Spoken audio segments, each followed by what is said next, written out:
नमस्कार दोस्तों। UPSC prelims के लिए एक सीरीज़ चल रही है जिसमें हम 300 मोस्ट इम्पॉर्टेंट टॉपिक्स कवर कर रहे हैं। इसमें करंट अफेयर्स के भी टॉपिक्स हैं और स्टैटिक के भी। ये वो टॉपिक्स हैं जिनसे प्रश्न पूछे जाने की सबसे अधिक संभावना है। यूपीएससी का एक ट्रेंड है जिसमें कुछ चैप्टर्स, कुछ टॉपिक्स ऐसे हैं जहाँ से लगभग हर साल प्रश्न पूछे जाते हैं। उन सारी बातों को ध्यान में रख के सीरीज चल रही है और इसी के तहत हमारा अगला टॉपिक है अंतर्राष्ट्रीय सौर गठबंधन। जहाँ तक इसकी पीडीएफ की बात है तो मैं आज ही उपलब्ध कराने वाला था आप लोगों को, लेकिन कुछ टेक्निकल इश्यूज़ आ गई, तो हो सकता है कल या परसों में मैं इसके बारे में बात करूँ आपसे, फिर आपको पीडीएफ मिल जाएगी। चलिए, इसमें देखने वाली बात यह है कि अंतर्राष्ट्रीय सौर गठबंधन से किस तरह के प्रश्न पूछे जा सकते हैं। ध्यान से देखिए कौन कौन सी बातें हमें ध्यान में रखनी है। एक क्वेश्चन तो ये हो सकता है, स्टेटमेंट ऐसा हो कि जिसमें बताया जाए कि भारत और अमेरिका के सहयोग से इसे स्थापित किया गया। ध्यान रखिएगा वो फ्रांस है, अमेरिका नहीं है, ठीक है। तो कब हुआ? 2015 में जो सम्मेलन हुआ था ना जलवायु परिवर्तन वाली, UNFCCC, इसका सम्मेलन होता है, नॉर्मली उसको कॉप कहते हैं, COP। तो इसका 21वां जब सम्मेलन हुआ था 2015 में, तब इन देशों ने मिल करके साथ में इसके गठन की बात की थी और फिर इसकी स्थापना हो गई थी, ठीक है। एक और चीज़ ध्यान रखना है आपको, 121 सौर संसाधन समृद्ध राष्ट्रों के साथ शुरू किया गया था जो पूर्ण रूप से या आंशिक रूप से कर्क और मकर रेखा के बीच में स्थित है। यानी कि देखिए इसका पूरा फोकस किस पे है? सोलर एनर्जी पे है। जो सूरज से एनर्जी मिल रही है उसको सौर पैनल के माध्यम से और भी कई तरीक़ों से कैसे हम मैक्सिमम उससे विद्युत बना सकें, एक दूसरे की हेल्प कर सकें, बेसिकली ये है। एक संशोधन मैंने कहीं पढ़ा था, आज मैं अभी नोट बनाते समय खोज रहा था तो मिला नहीं, आप देख लीजिएगा। यहाँ लिखा है पूर्ण रूप से या आंशिक रूप से कर्क और मकर रेखा के बीच में ये देश स्थित होने चाहिए। मैं यहाँ पे बना दूँ, जैसे मान लीजिए पृथ्वी है और ये विषुवत रेखा है, तो ये है कर्क रेखा और यह है मकर रेखा। तो कहा जा रहा है कि कोई ऐसा देश है जो इस जोन में थोड़ा सा भी आता हो या पूरी तरह से आता हो, वो इसमें शामिल किया जाएगा। लेकिन एक संशोधन किया गया था जिसमें कहा गया था कि दुनिया का कोई भी देश इसमें शामिल हो सकता है। इस चीज़ को आप अपने तरफ से, मेरे तरफ से मान लीजिए कि होमवर्क है, आप देखिए इसको। अगर ऐसा नहीं है तो भी ठीक है तो भी ठीक है, लेकिन ये ध्यान में रखने वाली बात है, ठीक है। चलिए आगे बढ़ते हैं। एक चीज़ देखिए, जब ये समझौता हुआ उसी दिन ही लागू हो गया था।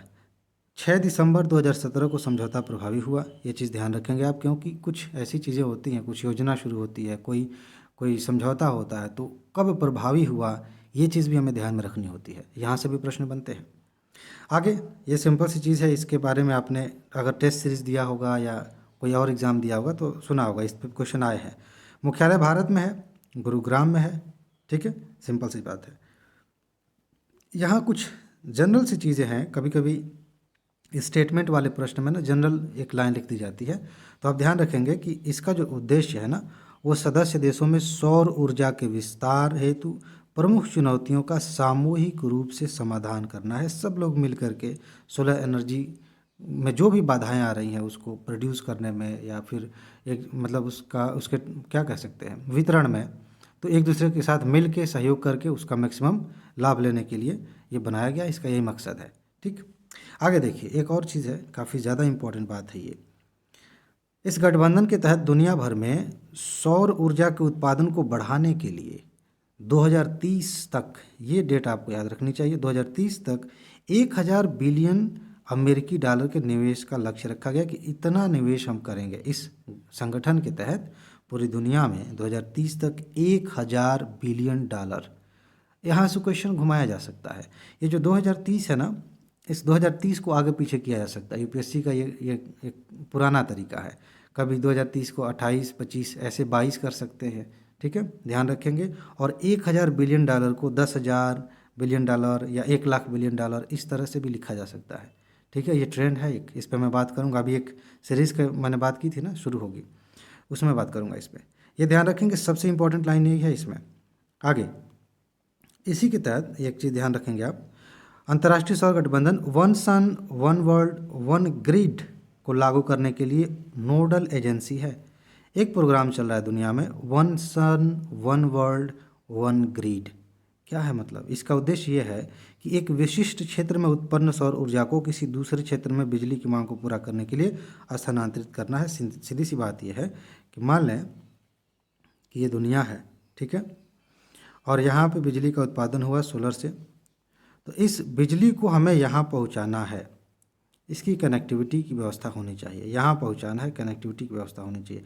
जहाँ जहाँ केंद्र है जहाँ से बिजली उत्पादन की जा सकती है, सौर ऊर्जा बनाई जा सकती है, तो इसको पूरी दुनिया में कनेक्टिविटी के माध्यम से कैसे एक स्थान से दूसरे स्थान तक भेजा जाए, ताकि उन जगहों पर भी लाभ मिले जहाँ पे एनर्जी नहीं बन पा रही है। सिंपल। और इसी का नाम रखा गया वन सन। एक सन है, एक दुनिया है, और इसके लिए एक ग्रिड होनी चाहिए। ठीक है जी, बढ़िया है। तो इसके लिए नोडल एजेंसी है। आगे बढ़ते हैं। हाल ही में ये भी सेंटेंस बहुत इंपॉर्टेंट है, यहाँ से क्वेश्चन बन सकता है।